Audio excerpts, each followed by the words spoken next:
শুরুতেই আমরা সবাই জানি এটি ডিসেম্বর মাস, আমাদের একটি বিজয়ের মাস, আমাদের আনন্দের মাস, গর্বের মাস। আমি শুরুতেই গভীর শ্রদ্ধা বলে স্মরণ করছি হাজার বছরের শ্রেষ্ঠ বাঙালি, আমাদের বাঙালি জাতির শ্রেষ্ঠ সন্তান, বাংলাদেশের রূপকার জাতির পিতা বঙ্গবন্ধু শেখ মুজিবুর রহমানকে। স্মরণ করছি অগণিত বীর মুক্তিযোদ্ধা যারা দেশের জন্য প্রাণ দিয়েছেন সবাইকে। ডিজিটাল বাংলাদেশ নিয়ে খুব চমৎকার আলোচনা হয়েছে। আমার সম্মানিত অতিরিক্ত প্রিন্সিপাল মহোদয় বলেছেন, খুব ভালো বলেছেন। হান্নান চৌধুরী সাহেব, আমাদের উদ্যোক্তারা বলেছেন। ডিজিটাল বাংলাদেশ নিয়ে আসলে একটু কথা বলতে গিয়ে আমার পুরনো কথা মনে পড়ে যাচ্ছে। এর আগে আমি একটু বলি, যেটি সরকার, যেটি আইসিটি মন্ত্রণালয় আজকে আমাদের দিবসের যে প্রতিপাদ্য ঠিক করেছে, প্রগতিশীল প্রযুক্তি, অন্তর্ভুক্তিমূলক উন্নতি। খুবই চমৎকার একটি কথা। প্রগতিশীল প্রযুক্তি, অন্তর্ভুক্তিমূলক উন্নতি। শিক্ষার্থীরা যেহেতু এখানে আছেন, শিক্ষার্থীদের জন্য আমি এই বিষয়টা একটু কথা বলছি। অন্তর্ভুক্তিমূলক মানে কি? এটি কিন্তু যারা শিক্ষার্থীদের জন্য হয়তো পরীক্ষাতে অনেক সময় এটা তোমরা দিয়ে থাকো এটা কথা বলা। অন্তর্ভুক্তিমূলক মানে হচ্ছে সব জায়গায় অন্তর্ভুক্তিমূলক উন্নতি। আমরা এসডিজির 1 নম্বর গোলের কথা এখানে চলে এসেছে, যে কাউকে পিছনে ফেলে না, সবাইকে নিয়ে একসাথে অন্তর্ভুক্তিমূলক। সারা বাংলাদেশ এখানে শিক্ষার্থী, কিশোর, কিষানী, আমাদের যারা একেবারে খেটে খাওয়া মজুর, দিনমজুর, ব্যবসায়ী, উচ্চবিত্ত, মধ্যবিত্ত সবাইকে নিয়ে আমরা একসাথে অন্তর্ভুক্তিমূলক উন্নয়নটি চাচ্ছি। এবং সারা ওয়ার্ল্ডে, সারা বিশ্বব্যাপী এখন কিন্তু এই অন্তর্ভুক্তিমূলক যে প্রগ্রেস, অন্তর্ভুক্তিমূলক প্রবৃদ্ধি, অন্তর্ভুক্তিমূলক অর্থনৈতিক প্রবৃদ্ধি, সব জায়গায় কিন্তু এখন অন্তর্ভুক্তিমূলক এই শব্দটি ইউজ হচ্ছে। সেই জন্য সরকার, সদাশয় সরকার অনেক সুচিন্তিত ভাবে আজকে যে প্রতিবাদ্য নিয়েছে যে প্রগতিশীল প্রযুক্তি, অন্তর্ভুক্তিমূলক উন্নতি। আমরা সবাইকে নিয়ে আমরা এই উন্নতির রূপরেখায়, উন্নতির সিঁড়িতে আমরা আছি। সেই সিঁড়িটা যাতে আরো স্মুথলি চলতে পারে, আরো গতিশীল ভাবে চলতে পারে, এটি আমরা চেষ্টা করব। আমি যেটি হচ্ছে, যেটি এই সার্ভিসে, যেটি আমার এই সার্ভিসে তো প্রায় 2022 21 বছর 22 বছর হতে চললো। 22 বছর ধরে এই সার্ভিসে আছি। 2001-এ আমি যোগদান করেছিলাম। 2001-এ যোগদান করার আগে আমি প্রায় 96 থেকে 2000 প্রায় 4.5 বছর আমি আইসিটি সেক্টরে ছিলাম। 96 থেকে এই 2000-এর সময়টা কেন আমি বলছি, একটু আমার যারা শিক্ষার্থী যারা আছে তাদের জানার জন্য। শিক্ষকবৃন্দ আছেন, আপনারাও হয়তো বা সেই সময়গুলো মনে করতে পারবেন। সেই সময়টা যখন আমরা আইসিটি সেক্টরে ছিলাম, আমরা ইন্টারনেট, এটি তো অনেক স্বপ্নের একটি বিষয়, অনেক স্বপ্নের বিষয়। আমরা সেই সময় ইমেইল, তাও অফলাইনে ইমেইল, যেহেতু আমরা লিনাক্সে কাজ করতাম, তো আমরা ইমেইল গুলা অফলাইনে সার্ভিস দিতাম। সেই সময় এখন এগুলো নাই, প্রপিডিক্সে, ইউডোরা বা যেমন বিভিন্ন অফ ছিল, এগুলা দিয়ে আমরা ইমেইল সার্ভিস দিতাম। পরবর্তীতে বাংলাদেশে যখন প্রথমবারের মতো আমরা একদম ঢাকা শহরের, তাও খুব অভিজাত এলাকা, লিমিটেড ভাবে আমরা গুলশানে আমরা কাজ শুরু করলাম। বাংলাদেশ অনলাইনে আমি তখন ছিলাম, বিওএল, বাংলাদেশ অনলাইন। যারা আমাদের হান্নান চৌধুরী সাহেব অবশ্যই মনে রাখবো যে ওইখানে আমি সিস্টেম অ্যাডমিনিস্ট্রেটর ছিলাম। তো ভালো ছিলাম, অনেক ভালো ছিলাম। তো সিস্টেম অ্যাডমিনিস্ট্রেটর তখন আমরা মাত্র আমরা ঢাকার একদম বাছাই করা কিছু এলাকায় আমরা অনলাইন দেওয়া শুরু করলাম। তাও কি সেই অনলাইনের স্পিডগুলো আমার মনে আছে। 98 বা 97 এর দিকে আমরা যখন প্রথমবার বাংলাদেশে আমরা একটি বড় ধরনের ব্রডব্যান্ড আনলাম। আমরা তখন কিন্তু এই যে এখন যেটি হচ্ছে যে আমরা চ্যানেলের সাথে যুক্ত হয় নাই, আমরা ব্রডব্যান্ড যে চ্যানেলগুলো বলছি, সাবমেরিন কেবলের কথা বলছি, এটার সাথে যুক্ত হয় নাই। সেটি কত? 2 মেগা, সারা বাংলাদেশে প্রথম আনা। আমরা রাত্রে 1টার সময় একদম সবাই হা করে বসে আছি যে 2 মেগা কখন আসবে, আমরা লাইভলি একটা খেলা দেখতে পারি। সারা বাংলাদেশের কথা বলছি। আর এই প্রথম 2 মেগা আসলো, আমরা রাত্রি মানে সারা রাত আমরা পার্টি করেছি, এনজয় করেছি। এটা আসার পরে 1টা বা 2টার দিকে আসলো। সেই দিনগুলোর কথা বলছি, তখন আমার স্টুডেন্টরা হয়তো এটি মনে করতে পারবেন। সেখান থেকে আসছে বাংলাদেশ। আলাদা ভাই এখানে আছেন। আমরা সিলেটে পরবর্তীতে এখানে আমরা একটা প্রজেক্ট নিয়ে আসছিলাম, যেহেতু সিলেটে প্রবাসী দূষিত এরিয়া, অনেক ধরনের ব্যবসা ছিল ওই জায়গায়, যে আমরা ইন্টারনেটের প্রচলন থাকবে ভিতরে, আবার বিওআইপি একটি ব্যবসা ছিল, অনেক ধরনের একটি ব্যবসা ছিল। সেই সময় অফলাইন উনি আমাদের কাছ থেকে নিয়েছিলেন। সিলেটে আমরা ভিন্ন একটি ডোমেইন নাম নিয়ে আমরা প্রকল্পটি চালু করেছিলাম। তো সেই জায়গা থেকে আমরা এই জায়গায় স্টুডেন্টদের কথা বলছি। দেখো, আমরা 2008 সালে যখন নির্বাচনের মাধ্যমে সরকার যখন 2009 এর একদম প্রথম দিকে যখন ক্ষমতায় আসলো, এর আগে 2008 সালে সরকার তার নির্বাচনী ইশতেহারে এই যে ডিজিটাল বাংলাদেশের যে রূপরেখা, এটি কিন্তু প্রকাশ করেছিল 12 ডিসেম্বর। যে সেই সময় রূপকল্প, আমরা রূপকল্প 2021 বলতাম। এবং এখন যারা হয়তো ইন্টারমিডিয়েট যারা পড়ছে বা ইন্টারমিডিয়েট পরীক্ষা দিয়ে ফেলেছে, তাদের কাছে সেই সময় রূপকল্প 2021 বা এটি ইংরেজিতে যেটি নাম ছিল, এটি কিন্তু এটি নিয়ে প্রচুর প্যারাগ্রাফ এটা পরীক্ষাতে আসতো তোমাদের। রূপকল্প 2021 এটা একটি হট সাবজেক্ট ছিল, যে নির্বাচন যেটা হচ্ছে যে আমাদের ভর্তি পরীক্ষা সব জায়গাতেই এটি একটি ছিল। রূপকল্প কেন বলা হতো? মাননীয় প্রধানমন্ত্রীর নাম দিয়েছিল রূপকল্প। ঠাকুরমার ঝুলি, এখন হয়তো ইয়াং যারা, এরা হয়তো তোমরা পড়ো না, যারা ক্লাস 8-9 এর স্টুডেন্ট, ঠাকুরমার ঝুলি আগে এগুলো গল্প, আমরা রূপকথার গল্প। যখন মাননীয় প্রধানমন্ত্রী এই প্রজেক্টটাকে যখন হাতে নিয়েছিলেন, এটা সবাই মনে করছে রূপকথা, এটা রূপকথার গল্প। সেই রূপকথার গল্প 2021 এর আগেই কিন্তু আমরা এটি বাস্তবে পরিণত করেছি। ডিজিটালি আমরা অনেক ডেভেলপ হয়েছি। এখানে এতে পর্দায়, বড় বড় পর্দায় শুধু আমাদের মেট্রো রেলের কথা প্রায় ছবিটা দেখানো হচ্ছে। মেট্রো রেল আমাদের একটা স্বপ্নের প্রজেক্ট। মেট্রো রেলে আমি প্রথম জাপানে মেট্রো রেলটা দেখি 2006 সালে। আমার কাছে অদ্ভুত লেগেছিল যে ওই জায়গায় কোনো টিকিট নাই, কোনো কিছু নাই, কার্ড দিয়ে দিচ্ছে, কার্ডটা দিলে গেট খুলে যাচ্ছে, অটো ভিতরে চলে যাচ্ছি। আমার এখানে কোনো টিকেটিং এর কোনো সিস্টেম নাই, কোনো আমি প্রত্যেকই সমান। বাংলাদেশে যখন মেট্রো রেলটা চালু হবে, আমাদের ইয়াং প্রজন্ম হয়তো বা অবশ্যই যাবে এখানে। মানে এটি একটি স্বপ্ন ছিল। 2000 আর আরেকটি কথা আমি বলি, আমার কাছে খুবই অদ্ভুত লেগেছিল 2006 এর কথা বলছি। 2006 তখন তো আমরা একেবারেই ডেভেলপ না, ডিজিটালি কথা বলছি। জাপানে আমি যখন ওই যে মেট্রোতে যখন আমরা বিভিন্ন এক শহর থেকে এক জায়গায় যাইতাম, আমাদের ছেলেমেয়েরা, তোমাদের মতো যারা ছেলেমেয়ে যারা ছিল, সবসময় এই যে মোবাইল নিয়ে এরকম করে, মানে কি ব্যাপার। আমি বলতাম যে এদের কি, চাইনাতেও আমি একই অবস্থা দেখেছি 2007-এ, যে তাদের কোনো কিছু নাই। আমরা মানে উঠতেছে, মানে এই প্লেনে উঠতেছে, এরকম শুধু শুধু টিপাটিপি। তো বলতাম কি ব্যাপার, কি কোনো পড়াশোনা করে না, শুধু মোবাইল নিয়ে থাকে। তো বর্তমানে এসে কিন্তু আমাদের দ্বারা তোমরা এখন সবসময় যখনই সময় পাও এই গুগলে যেরকম থাকছো, এটি হচ্ছে 2022-এ আমাদের পজিশনটা ওই 2000 জাপানে ছিল।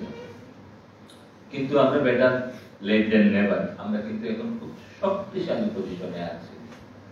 সেই সময়টার কথা বলছি, স্টুডেন্টদের যেটা অন্তর্ভুক্তিমূলক উন্নয়ন, এই অন্তর্ভুক্তিমূলক উন্নয়নের কথা বলছি। এখন বাংলাদেশ থেকে ব্যাপক আকারে আন্ডার গ্রাজুয়েট ছেলে মেয়ে, তোমরা যারা ইন্টারমিডিয়েট পাস করে, অনেক ছেলে মেয়ে বাইরে, প্রচুর ছেলে মেয়ে বাংলাদেশ থেকে বাইরে পড়তে যাচ্ছে। এটি আমাদের জন্য অনেক ভালো। কিন্তু একটি সময় আমাদের অভিভাবকরা কোনোভাবেই আমাদের ছেলে মেয়েদেরকে বাইরে সহজে প্রেরণ করতো না। কারণ একটি ছেলে কোথায় যাচ্ছে, ইউরোপে যাচ্ছে, সুইডেনে যাচ্ছে, কানাডায় যাচ্ছে, স্টেটে যাচ্ছে, তার সাথে যোগাযোগের মাধ্যম সেই রাত্রিবেলা আমাদের যে টেলিফোন বুথ গুলা ছিল সুরমা মার্কেট বা বিভিন্ন জায়গায়, একটু কথা বলার জন্য সারা রাত ধরে এখানে জেগে জেগে থাকতো। সুতরাং আমার সন্তান ওখানে ভালো আছে কিনা, কোন দুর্ঘটনায় পতিত হলো কিনা, এটি কিন্তু আমাদের অভিভাবকরা জানতে পারতো না। সেজন্য আমরা আমাদের সন্তানদেরকে কিন্তু আমরা সহজে উচ্চ শিক্ষার জন্য আমরা বাইরে প্রেরণ করতে পারতাম না। কিন্তু এখন আমাদের এই ডিজিটাল বাংলাদেশের কল্যাণে আমি যেখানে থাকি না কেন ওয়ার্ল্ডে কন্টিনিউয়াস, আমি কিন্তু আমি চাইলে কন্টিনিউয়াসলি আমি কি খাচ্ছি, কিভাবে রান্না করবো, আমি এখান থেকে মা রান্না শিখিয়ে দিচ্ছি, সে এখানে বসে বসে রান্না করছে। এটি হচ্ছে বাস্তব, এটি হচ্ছে মাননীয় প্রধানমন্ত্রীর আজকের ডিজিটাল বাংলাদেশ, যেটি তোমরা দেখছো। তোমরা হয়তো জন্মের অনেক আগে সে সময় কল্পনাও করতে পারো না। এই জায়গাটাতে আমরা এসেছি সরকারের একটি সুচিন্তিত পরিকল্পনার মাধ্যমে। সুতরাং আমরা আমরা আমাদের যারা তথ্য নিয়ে যারা কাজ করে সেটি যারা যেটি বলেছে, এখন আমরা 20-21 আমরা ক্রস করেছি, 20-41-এর কথা বলছি। দ্রুত গতির ইন্টারনেট, এখন যে ইন্টারনেট আছে এর থেকে আরো দ্রুত গতি, আমরা অবশ্যই সামনের দিকে এগিয়ে যাব। এবং বাংলাদেশে 2008-এ যখন একটা পরিকল্পনা নিয়েছিল, এরপরে 2009-এ যখন সরকার পূর্ণাঙ্গ দায়িত্ব নেওয়ার পরে কিন্তু খুব র্যাপিডলি আমরা এটি হয়েছি। আমি আইসিটি সেক্টরে কাজ করেছি যেন আমি নিজের চোখে বলতে পারি। আমি এই সেক্টরে যেহেতু কাজ করেছি, এই সেক্টরের আমি একেবারে কি বলবো, সেই সময়টার কথা এখন আমার মনে পড়ে। একটা টেলিফোন লাইন ছাড়া কোনোভাবে আমি ইন্টারনেটে ঢুকতে পারতাম না। তাও একটা বড় মডেম ক্যাও ক্যাও ক্যাও কেউ শব্দ করতো, এরপরে যে কোনো রকম কানেকশন হইলে করতাম, হুট করে আরেকজন ঢুকার জন্য আমাদের লাইনটা কেউ কেটে দিত, আরেকজন এখানে এসে ঢুকে দিত, এরপরে আর ঢুকতে পারতেছি না। অর্থহান্তি কত ধরনের ঝামেলা, কত ধরনের ঝামেলা, প্রতিনিয়ত এগুলো শুনতে হতো। সেই জায়গায় আজকে আমার বাংলাদেশ, আমাদের ইয়াং প্রজন্ম, এটা তোমরা হয়তো কল্পনা করতে পারবা না। আমরা উন্নত বাংলাদেশের সেই যে 20-41-এর স্বপ্নের বাংলাদেশ বলছি, সেই স্বপ্নের বাংলাদেশের স্বপ্নের সারথি হচ্ছে আমাদের বর্তমান ইয়াং প্রজন্ম, আমাদের নবীন প্রজন্ম।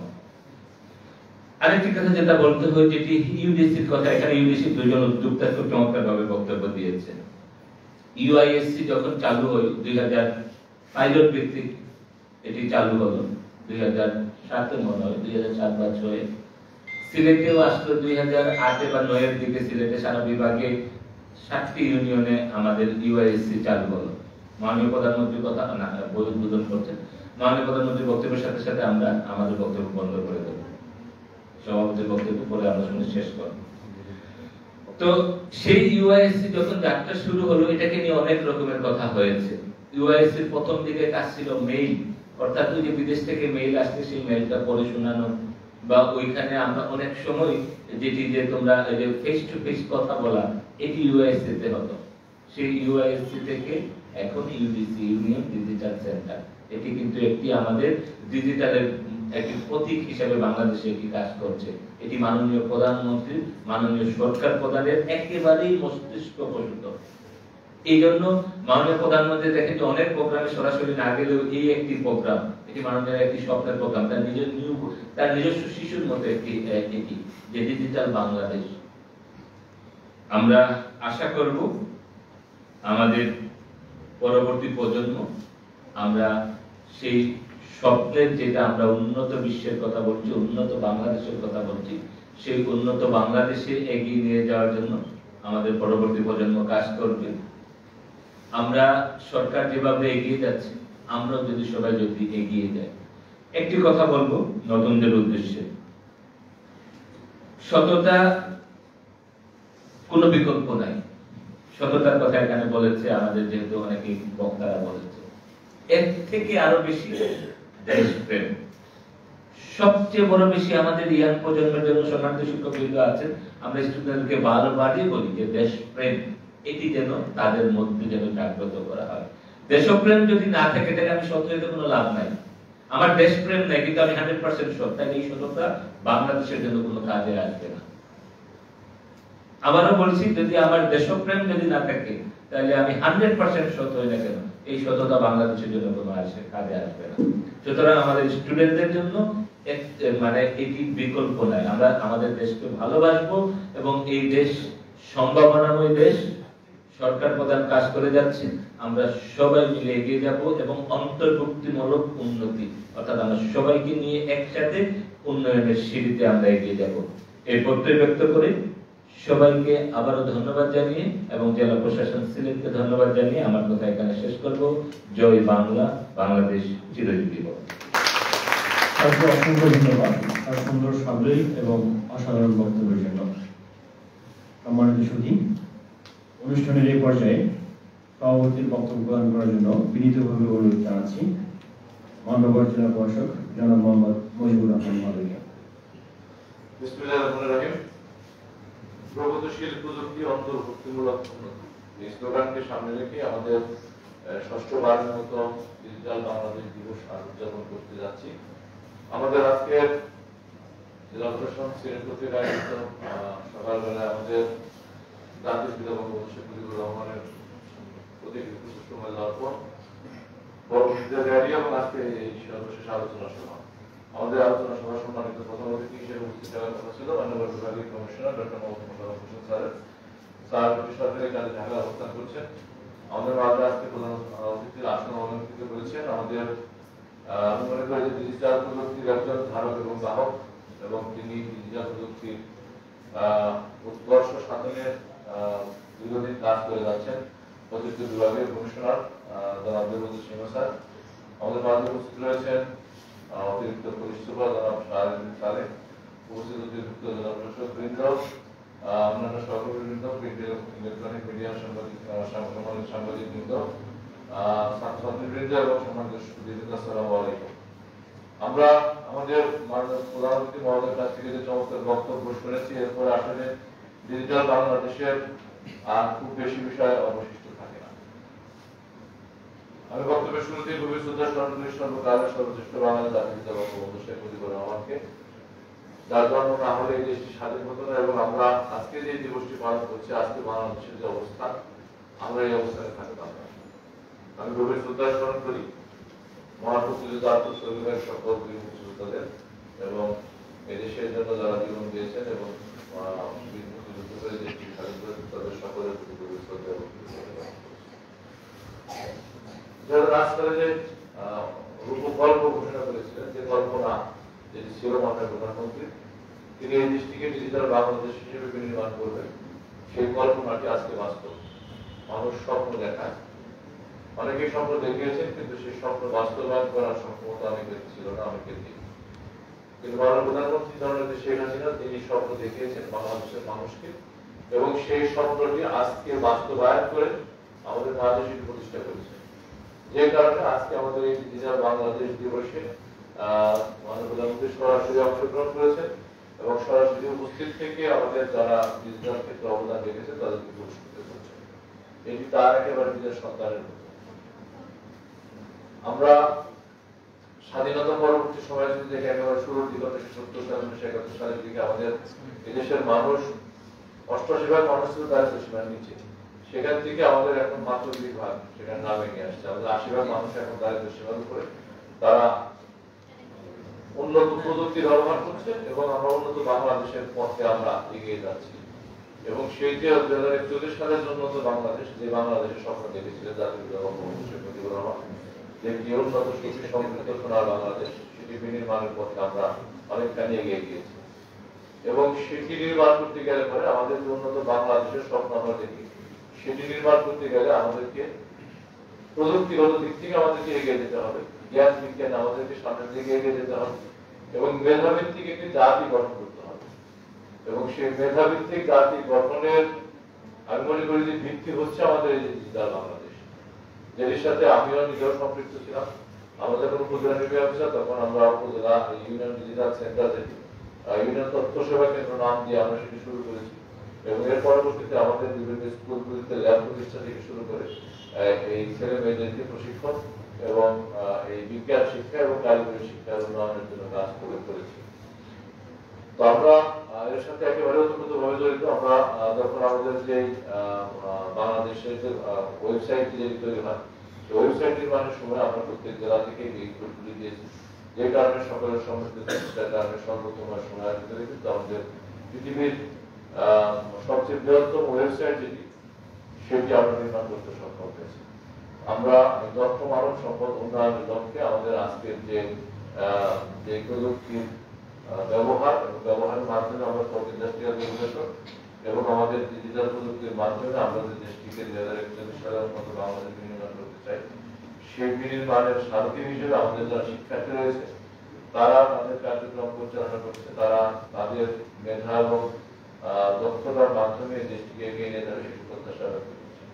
একই সাথে আমাদের আজকের এই অনুষ্ঠানের সম্মানিত প্রধানমন্ত্রী মহোদয় বক্তব্য উপস্থাপন করেছেন, তাকে আমাদের মাঝে আগমনের জন্য তার প্রতি কৃতজ্ঞতা জ্ঞাপন করছি। এবং যারা ছাত্রছাত্রী সহ শিক্ষক মন্ডলী যারা উপস্থিত, তাদের ধন্যবাদ কৃতজ্ঞতা জ্ঞাপন করছি। আমাদের আগামী দিনে আমাদের সেই 2041 সালের উন্নত বাংলাদেশ সেটি আমরা ডিজিটালি বিনিয়োগ করবো। সেই প্রত্যাশা ব্যক্ত করে আবারও মাননীয় প্রধানমন্ত্রীর প্রতি কৃতজ্ঞতা জ্ঞাপন করে আমার কথা বলা শেষ করছি। সবাই ভালো থাকবেন। জয় বাংলা, বাংলাদেশ ছেড়ে দেব। অসংখ্য ধন্যবাদ সুন্দর সাবলীল এবং তথ্যমূলক বক্তব্যের জন্য।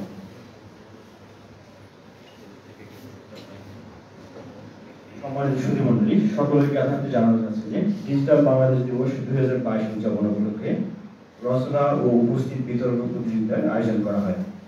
রচনা প্রতিযোগিতায় মোট বিজয়ী 3 জন এবং বিতর্ক প্রতিযোগিতায় 3টি দলকে বিজয়ী ঘোষণা করা হয়। সম্মানিত সুধীমণ্ডলী, রচনা প্রতিযোগিতায় বিজয়ীদেরকে সম্মানিত অতিথিবৃন্দের হাত থেকে পুরস্কার গ্রহণ করার জন্য অনুরোধ জানাচ্ছি। রচনা প্রতিযোগিতায় তৃতীয় স্থান অর্জন করেছে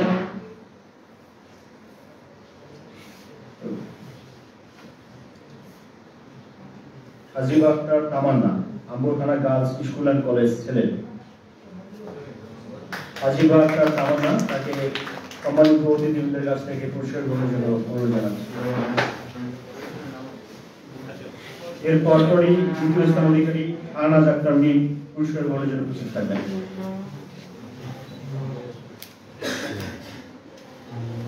এর পরপরই Shahnaz Akter Mim, Amberkhana girls school and college দ্বিতীয় স্থান অধিকার করেছে, তাকে পুরস্কার গ্রহণের জন্য সম্মানিত অতিথিবৃন্দের কাছে আসার জন্য অনুরোধ জানাচ্ছি। এর পরপরই প্রথম স্থান অধিকারী Hosne Ara Rahman, Shahjalal Jamia Islamia school and college ছেলে উপস্থিত থাকবেন। Hosne Ara Rahman, Shahjalal Jamia Islamia school and college, পুরস্কার গ্রহণের জন্য অনুরোধ জানাচ্ছি। এর পরপরই উপস্থিত বিতর্ক প্রতিযোগিতায়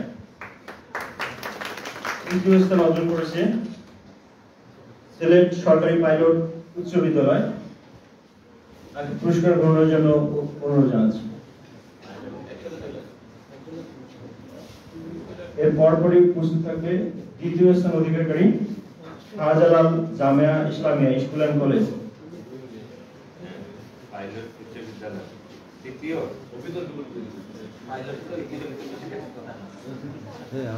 এর পরপরই উপস্থিত থাকবে দ্বিতীয় স্থান অধিকারী Shahjalal Jamia Islamia school and college.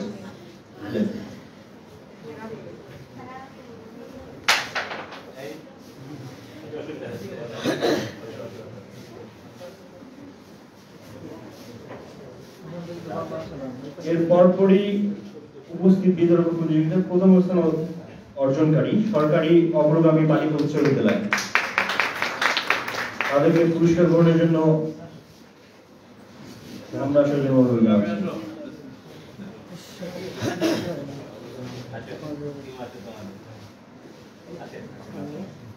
পুরস্কার গ্রহণ করছে সরকারি অগ্রগামী বালিকা উচ্চ বিদ্যালয়।